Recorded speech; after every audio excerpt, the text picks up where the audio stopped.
네, 여러분 안녕하세요. 안정영입니다. 여러분들 요즘에 면접 보시느라고 되게 바쁘실 것 같은데 제가 오늘 여러분들한테 이런 질문엔 이렇게 답변하면 좋다라고 해서 하나하나씩을 좀 같이 살펴보도록 하겠습니다. 첫 번째 질문부터 보도록 하겠습니다. 첫 번째 나왔던 질문은 조직적 합성에 관련된 질문들이고요. 그중에 첫 번째는 입사 후에 회사와 맞지 않는다면 어떻게 하겠는가라는 질문입니다. 여러분들이 신나게 면접을 잘 보고 있었는데 이제 면접관이 얘기하는 거죠.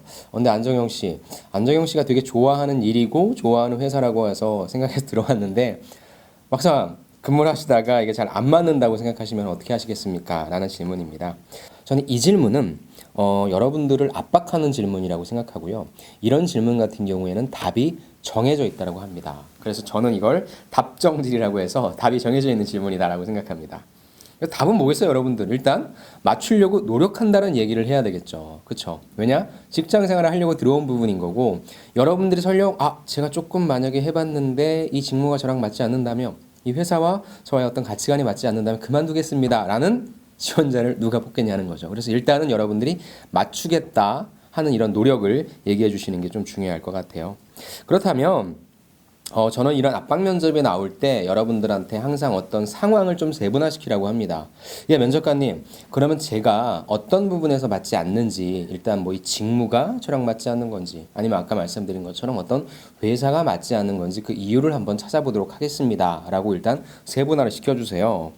그 다음에, 저는 여러분들이 이거를 하나의 어떤 성장 과정으로 좀 생각했으면 좋겠습니다. 무슨 말이냐면, 야, 면접관님, 제가 아는 선배들, 먼저 회사를 들어간 선배들도 회사를 많이 나오시는데, 그때 얘기를 들어보니까 인간관계 때문이라든지, 아니면 본인이 하려고 했던 일보다 조금 흔히 얘기해서 좀 잡스러운 일들이 좀 많이 주어져서 내가 이 일하려고 들어온 거야? 라는 그런 일들이라든지, 아니면 이 회사가 처음에 나를 뭐 채용하려고 할 때는 되게 좀 뭔가 포장을 많이 했는데 그렇지 못한 모습이라든지 그런 부분들 때문에 나온 분도 계신데, 그런 것들을 좀 참고 하신 분들의 얘기를 들어보면 처음부터 어떻게 하고 싶은 얘기를 하겠냐. 처음에는 뭐 쉽게 얘기해서 뭐 그렇게 좀 중요하지 않은 일들을 시작할 수는 있겠지만 점점점 그러면서 업무의 확장도 될 것이고 그러면서 성장한다라고 하는 걸 느낄 수 있으니까 저는 거기에 한번 도전해 보고 싶습니다. 그래서 저도 처음엔 설령 이 직무가 나랑 맞지 않는다, 이 기업이 나랑 맞지 않는다는 생각을 하겠지만 제가 다시 초심으로 돌아가 이 회사, 그다음에 이 직무를 도전했을 때 그 초심을 잃지 않고 작은 것이 주어지더라도 하나하나씩 배워나가는 그런 트레이닝의 과정이라 생각하고 저는 한번 견뎌볼 것 같습니다. 저는 한번 도전해 보고 싶습니다. 라는 뻔한 도덕책에 나오는 이런 답변을 해주시는 게 좀 좋을 것 같아요. 그래서 절대 면접관이 이렇게 꼬실 겁니다, 여러분들을. 그때 그 꼬심에 절대 넘어가시면 안 돼요. 두 번째 질문입니다. 두 번째 질문은 본인은 어떤 업무 스타일을 갖고 있는지 본인의 업무 스타일을 얘기해 주세요 라는 질문, 여러분들도 이걸 좀 많이 받을 겁니다. 저는 이 질문이 여러분들이 어떤 가치관을 갖고 있는지에 대해서 알아보는 질문이라고 생각할 수 있고요. 또 여러분들이 보여주는 성향이라는 것이 있습니다. 제가 누누이 말씀드리지만 면접은 여러분들을 보고 뽑아요. 자기소개서는 여러분들이 안 보고 뽑기 때문에 어떤 성향인지 잘 모르거든요. 근데 면접은 여러분들을 보면서 이 지원자가 어떤 성향이겠거니? 라는 생각을 한단 말이죠. 그래서 저는 이 질문이 나오게 되면 상반되는 두 가지를 꼭 제시해 주라고 합니다. 무엇이냐? 첫 번째, 여러분들이 업무를 할 때 가장 기본적이면서 필요한 자세는 저는 꼼꼼함이라고 생각합니다. 그래서 저는 어떤 일을 처리할 때, 그리고 특히나 어떤 자료를 만들 때 객관적인 어떤 자료를 최대한 제시하려고 할 거고요. 가장 근거 있는 자료를 제시할 수 있을 정도의 꼼꼼함의 어떤 그런 면모를 좀 보이도록 하겠습니다. 그리고 저는 사람들과의 의사소통을 할 땐 누구보다 열린 커뮤니케이션, 누구보다 경청을 하도록 하겠습니다. 무슨 말이냐면 여러분들이 일을 할 땐 정말 꼼꼼하게 자료도 모으고 데이터도 모으고 하면서 여러분들이 얘기하고자 하는 어떤 논리를 뒷받침할 수 있어야 될 거고요. 만약에 여러분들이 내린 게 정말 정답이에요. 야, 이건 유레카를 외칠 정도로 정말 딱 들어맞는 정답이야. 근데 이거를 그냥 보고 할 거예요? 이거 맞습니다. 이거 하세요. 그렇게 안 할 거잖아요. 어찌됐건 또 이 정답이라고 하는 사실을 또 끌고 들어가야 될 건 말입니다. 끌고 들어가야 된다는 말입니다. 그 말인즉슨 여러분들 커뮤니케이션 스타일이 중요한데 내 말이 맞다라고 일방적으로 얘기하는 것이 아니라 상대방한테 내 말을 자연스럽게 전달할 수 있는 의사소통 능력이 좀 필요하다고 생각해요. 그래서 저는 이 두 가지 일을 할 땐 누구보다 꼼꼼하게 일을 할 거고요. 이 자료를 바탕으로 사람들을 설득하고 설명할 때는 굉장히 편안하게 오픈 커뮤니케이션을 진행하도록 하겠습니다. 라고 얘기를 해주시고요. 그 다음에 실제 아까 제가 말씀드린 것처럼 면접은 여러분들을 보고 뽑는 부분이기 때문에 그냥 어떤 이런 일반적인 내용뿐만 아니라 실제 여러분들이 이렇게 일을 처리했던 하나의 사례를 좀 더 말씀해 주시면 면접관이 들었을 때 이렇게 조금 동의할 수 있지 않을까. 그리고 더 중요한 부분은 비언어적인 커뮤니케이션, 여러분들이 실제 꼼꼼한 사람인지 그렇게 적극적으로 의사소통을 세심하게 할 수 있는 사람인지 그 부분도 한번 체크해 보시기 바랍니다. 자, 이제 세 번째 질문으로 좀 가도록 하겠습니다. 세 번째 질문은 업무 강도가 좀 센 편이다. 괜찮겠나? 라고 하는 질문입니다. 이 질문 진짜 면접장에서 이런 질문을 한다라고 하면 정말로 좀 어려운 뭐 육체적으로나 정신적으로나 스트레스를 좀 많이 받는 업무일 것 같고요. 아마 여러분들도 그 사실을 충분히 아실 거고요. 내가 면접장 가면 이거 꼭 물어보겠구나 라고 하는 그런 질문이라고 생각합니다. 저는 이 대답은요. 일단 아까 연장선상도 있지만 여러분들이 언어적인 부분보다도요 비언어적인 커뮤니케이션이 훨씬 중요할 것 같습니다. 왜냐하면 이거는 진짜 힘들어. 육체적으로 너무 힘들고 야근도 많고 휴일 근무도 많어. 그리고 스트레스도 되게 많단 말이야. 네가 처리해야 될 자료가 되게 많어. 그리고 너 커뮤니케이션도 임원에서부터 일반 고객까지 다 해야 된단 말이야. 즉 쉽게 접근할 수 있는 업무는 아니야. 근데 너 할 수 있겠니라는 부분이기 때문에 어느 정도의 특히 여러분들이 2차 면접 가서 이런 질문을 받게 된다면 1차 면접에서 내가 직무 역량은 오케이를 받았단 말이죠. 2차 면접에서 중요한 부분이 인성이라고 하는 게 다른 부분을 보는 것이 아니라 여러분들이 진짜 아무리 어려운 일이 주어지더라도 이런 것들을 너끈히 해낼 수 있는 사람인가, 조금 더 양보해서 너끈히 해낼 의지가 있는 사람인가를 판단한다고 저는 보는 거죠. 그래서 겉으로는 내 대답이 여러분들 당연히 다 이해할 수 있습니다. 이건 뻔하잖아요. 그럼 이해할 수 있습니다를 얘기하는 여러분들 비언어적인 모습이 과연 할 수 있는 사람인지 아닌지를 본다는 것이죠. 그래서 이런 얘기할 때는요. 자신감 있게 하셔야 돼요. 눈에는 약간 조금 더 불을 켜시고 목소리 조금 더 강하게 해주셔야 됩니다.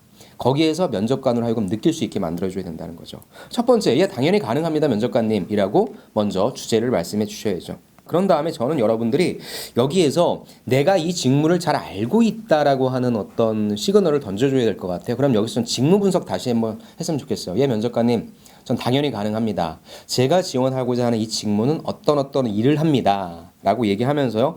그럼 이 일을 하기 위해서 전 특히나 필요한 부분이 첫 번째 체력이라고 생각하고요. 두 번째 정신력이라고 생각합니다. 등 내가 니네라고 해서 좀 죄송합니다. 당신 회사가 걱정하고 있는 바 나 이 직무에 대해서 알고 있기 때문에 특히 체력과 정신력 필요한 거 알고 있어라고 해서 직무 분석을 좀 했네. 그래도 조금이라도 노력했네라고 하는 시간을 주자는 거죠. 그 다음에 여러분들이 실제 이 일을 한 사람들도 내가 뭐 직접적으로나 간접적으로 인터뷰를 해서 알고 있고요. 아니면은 뭐 선배를 통해서 익히 들어서 알고 있기 때문에 이 직무를 접할 때 단순한 필요 지식, 필요 기술뿐만 아니라 내가 어떤 마인드 세팅을 가지고 가야 되는지 난 초창기부터 자기소개서 쓸 때부터 그런 걸 장착하고 들어왔다. 그래서 그런 걱정 안 하셔도 된다. 라고 하는 그런 모습들을 좀 보여주시면 좋을 것 같아요. 그리고 조금 더 여러분들이 예를 들어서 근거.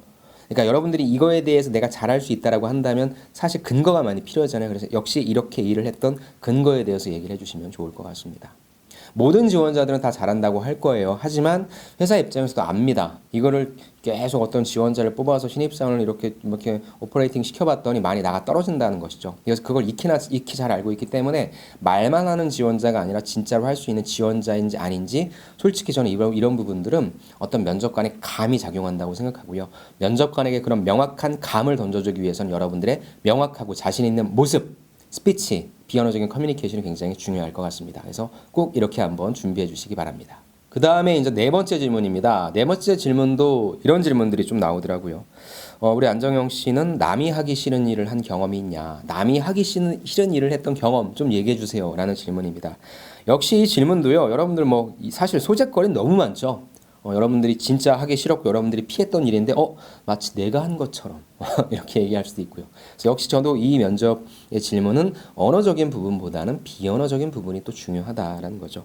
소재는 여러분들이 다양한 곳에서 갖고 올 수 있을 것 같아요. 여러분들이 학교 프로젝트도 있을 수 있고요. 봉사활동이 있을 수 있죠. 그리고 인턴에서 여러분들이 저거는 인턴이 할 일이 아닌데 저건 내 업무 시간에 할 일이 아닌데 아니면 업무 시간이 지났음에도 불구하고 나한테 일이 주어지네 뭐 등등 그런 것들이 있겠죠. 그다음에 아르바이트에서 내가 맡은 파트는 예를 들어서 뭐 계산하는 파트인데 뭐 주방에 뭐 식기라든지 이런 거 뭐 조리 쪽에 있어서 아니면 뭐 서빙 쪽에 있어서 다양한 것들이 있을 수 있죠. 그래서 여러분들이 소재 선택은 가볍게 하셔도 좋을 것 같아요. 그 다음에 저는 이제 여기에서 우리가 흔히 얘기하는 스타 방식이 나오는 거죠. 그렇다면 했던 경험을 물어보는 거니까 당연히 스타 방식에 들어와야 될 것 같고요. 그럼 S, 시츄에이션 어떤 상황이었다. 그 다음 T, 문제점이 되겠죠. 그렇다면 여러분들이 여기에서 꼭 조금 더 디테일하게 얘기해 주실 부분은 그럼 남들은 왜 하기 싫어했는가를 얘기해 줘야 될 것 같아요.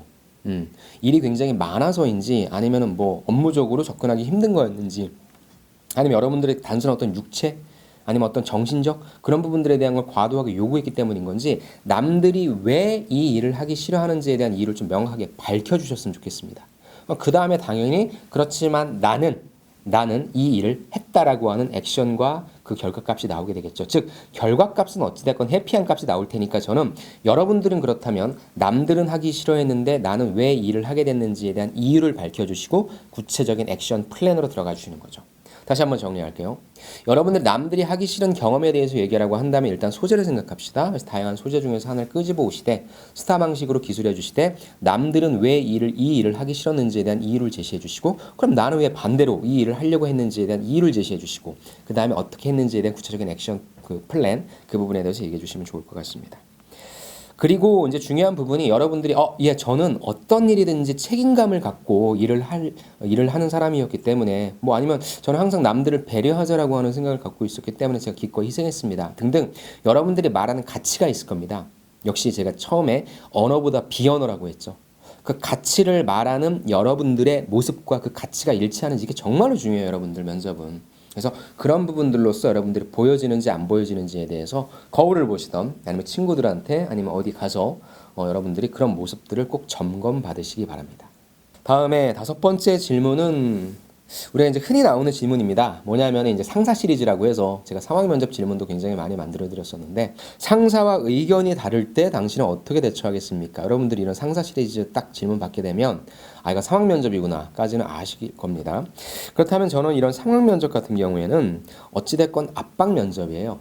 무슨 말이냐면 여러분들이 그 상황에 대해서 솔루션을 제시하시잖아요. 그럼 또 면접관은 물어봅니다. 그래서 여러분들이 이런 상황 면접을 딱 받게 되신다면 내가 무슨 말을 해도 면접관은 나한테 압박을 걸 테니까 내가 얘기를 해도 한 2-3개 정도는 압박 들어올 수 있겠구나 라고 한번 생각하고 들어가시는 게 좋아요. 왜? 추가적인 압박 들어왔다고 또 네? 약간 이렇게 여러분들이 소위 약간 당황하는 모습을 보이는 것보다도 이후에 어떤 공격이 들어올 수 있겠구나까지 세수 앞까지 좀 여러분들이 바라보시고 한번 준비하실 땐 그렇게 해주시는 게 좋을 것 같아요. 저 같은 경우에는 역시 이런 압박 면접, 상황 면접에는 어떠한 상황인지 조금 세분화시키라고 합니다. 그래서 상사와 갈등이 생겼다고 했어요. 상사 갈등이 생겼다고 했을 때는 당연히 상사니까 업무적인 상황에서 갈등이 생길 수 있을 것 같고요. 비업무적인 상황에서 갈등이 생길 수 있을 것 같습니다 라고 여러분들이 세분화시켜 주세요. 그래서 일단 업무적인 상황이라고 한다면 저는 일단 상사의 의견을 따르도록 하겠습니다. 왜냐하면 상사분께서 저보다 이 일에 이 관련된 경험이 훨씬 많으시고 지식적인 부분도 많으시기 때문에 상사 의견을 따르는 것이 맞다고 생각합니다. 하지만 어떤 저의 역할을 담당하면서 충분히 다른 의견도 나올 수 있는 부분이기 때문에 또 혹시나 제가 알게 되고 저의 의견이 더 필요한 부분이 있다고 한다면 저는 적극적으로 의견을 개진해서 상사분과 의견을 좀 줄일 수 있도록 노력하도록 하겠습니다. 얘기해 주는 거죠. 2번째까지 얘기를 해주자는 거예요. 하지만 이게 비업무적인 상황이다. 꼭 상사의 어떤 경험치라든지 어떤 지식이라든지 이런 걸 꼭 요하는 상황이 아닌데 나랑 같이 갈등이 벌어진 거예요. 그렇다면 답은 하나죠. 그렇다면 저는 최적의 솔루션을 도출하기 위해서 상사와 역시 커뮤니케이션 하겠다는 겁니다. 그리고 저는 상사분을 만약에 설득할 때 있어서 단순히 어떤 감정적으로 설득하고 저의 감으로 설득하는 것이 아니라 저의 어떤 데이터 분석 능력을 바탕으로 한 데이터 이런 걸 가지고 한번 설득을 해보도록 하겠습니다. 라고 전 얘기할 것 같아요. 무슨 말이냐면은 상황 면접에서 여러분들 좀 세분화시키세요. 너 상사랑 갈등 생기면 어떻게 할래? 아, 예, 일단 맞추겠습니다. 이것보다도 예, 면접관님 저는 그렇다면은 제가 상사랑 회사에서 발생할 수 있는 갈등 상황을 크게 두 가지로 정해내리고 싶습니다. 그래서 업무적인 상황에선 이렇게 하고요.